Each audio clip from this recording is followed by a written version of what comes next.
Media sosial di Kabupaten Ogan Ilir balik lagi dihebohke dengan oknum kades yang diduga ngebuat asusila dengan ngamili gadis 24 tahun. Berita oknum kades di Kabupaten Ogan Ilir balik lagi rame di media sosial. Salah satu oknum kades di Kecamatan Rantau Alai yang diduga ngehamili gadis 24 tahun.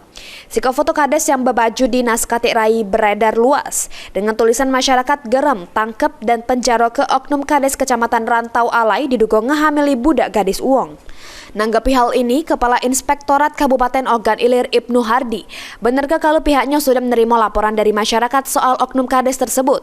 Namun ini pihaknya sudah bentuk tim dan melakukan penyelidikan guna ngumpul ke informasi dari saksi-saksi. Sehingga ini tim Inspektorat lagi minta keterangan terkait benar adanya informasi tersebut. Agaknya Inspektorat bakal manggil oknum kades tersebut sesuai dengan kasus yang heboh dan viral ini. Nanti tim yang sudah kami bentuk untuk mengetahui di desa mana atau kades yang mana yang harus kami dapat nanti informasi ini. Namun sampai sejauh ini tim kami barangkali masih meminta keterangan melalui camat untuk mendatangi dari desa mana. Itu yang dapat kami sampaikan. Tim kami juga mencari tahu dari media-media yang telah menyampaikan berita ini terkait kejelasannya, karena di berita itu salah satu desa yang berada di Kecamatan Rantau Alai.